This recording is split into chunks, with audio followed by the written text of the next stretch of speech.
ವೀಕ್ಷಕರೇ ನಮಸ್ಕಾರ. ನೋಡಿ, ನಿಮ್ಮ ರಾಶಿಯ ನಕ್ಷತ್ರ ಪಂಚಾಂಗ ಫಲ, ಮೇ ತಿಂಗಳಿನ ರಾಶಿ ನಕ್ಷತ್ರ 12 ರಾಶಿ ನಕ್ಷತ್ರ ಪಂಚಾಂಗ ಫಲ.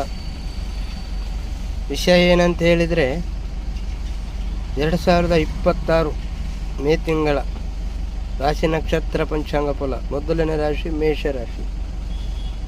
ಮೇಷರಾಶಿಯವ್ರಿಗೆ ಈ ತಿಂಗಳಲ್ಲಿ ಏನು ಫಲ ಇದೆ? ಸ್ವಲ್ಪ ಒತ್ತಡ, ಏರಿಪೆ, ತಗೊಳ್ಳೋಂಥ ನಿರ್ಧಾರ, ಮಾಡೋಂಥ ಕೆಲಸ ಒಳ್ಳೆ ಫಲ ಸಿಗ್ತದೆ.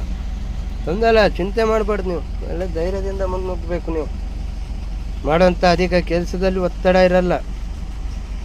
ಸ್ವಲ್ಪ ಹಣಕಾಸಿನ ವ್ಯವಹಾರದಲ್ಲಿ ಏರಿಪೇರಿ, ದನಗಳು ಕಿರಿಕಿರಿ, ಇದರಲ್ಲಿ ತಾವು ನಿವಾರಣೆ ಮಾಡ್ಕೊಂಡು ಹೋಗ್ಬೇಕು. ತಾವು ಶಿವದೇವರ ಆರಾಧನೆ ಮಾಡಬೇಕು. ಹಾಗೆ ನಿಮಗೆ ಎಲ್ಲ ರೀತಿಯಲ್ಲಿ ಇದರಲ್ಲಿ ಫಲ ಸಿಗ್ತದೆ. ಇನ್ನು ರಿಷಭ ರಾಶಿ. ರಿಷಭ ರಾಶಿಯವರು ಮಾಡೋಂಥ ಕೆಲಸದಲ್ಲಿ, ತಗೊಳ್ಳೋಂಥ ನಿರ್ಧಾರದಲ್ಲಿ ಕಟ್ಟುನಿಟ್ಟಾಗಿ ಕೆಲಸ ಮಾಡಬೇಕು. ಅವು ಒತ್ತಡ ಜಾಸ್ತಿ ಹೇರ್ಕೋಬಾರ್ದು. ತಮಗೆ ಮದುವೆ ಆಗದೇ ಇರೋರಿಗೆ ಮದುವೆ ಆಗ್ಬೋದು, ಆದವರು ಮಕ್ಕಳ ಚಿಂತೆ ಮಾಡ್ಬೋದು. ಈ ಥರ ಇರ್ತದೆ. ಚಿಂತೆ ಮಾಡಬಾರ್ದು, ಮುಂದೋಗ್ಬೇಕು. ಶಿವದೇವರ ಆರಾಧನೆ ಮಾಡಬೇಕು. ಹಂಗೆ ಶಿವಫಲ ತಗೊಳ್ಬೇಕು. ಪರಿಹಾರ ಏನು? ರಿಷಭ ರಾಶಿಯವ್ರಿಗೆ ಪರಿಹಾರ, ನಂದಿ ಮೂರ್ತಿ ಸ್ಥಾಪನೆ ಮಾಡಿದಂಥ ದೇವಸ್ಥಾನದಲ್ಲಿ, ಎಲ್ಲಿಯಾದ ಶಿವ ದೇವಸ್ಥಾನದಲ್ಲಿ ನಂದಿಗೆ ಏನಾದರೂ ಒಂದು ಅರ್ಪಣೆ ಮಾಡಿ, ನಮಗೆ ಶುಭವಾಗುತ್ತೆ. ಮಿಥುನ ರಾಶಿ. ಮಿಥುನ ರಾಶಿಯವ್ರಿಗೆ ಎಲ್ಲ ರೀತಿಯಲ್ಲಿ ಹೊಂದಾಣಿಕೆ ಇರ್ತದೆ. ಮದುವೆ ಆಗದವ್ರಿಗೆ ಮದುವೆ ಆಗ್ಬೋದು, ಆದವರು ಮಕ್ಕಳ ಚಿಂತೆ ಇರ್ಬೋದು, ಹಣಕಾಸು ಚಿಂತೆ, ಆರೋಗ್ಯ ಚಿಂತೆ, ಎಲ್ಲ ಮಾಡುವಂಥ ಕೆಲಸದಲ್ಲಿ ಒತ್ತಡ. ಚಿಂತೆ ಮಾಡಲಿಕ್ಕಿಲ್ಲ, ಒಳ್ಳೆ ಫಲ ಇದೆ. ಆ ನಿಟ್ಟಿನಲ್ಲಿ ನೀವು ನೋಡ್ಕೋಬೇಕು.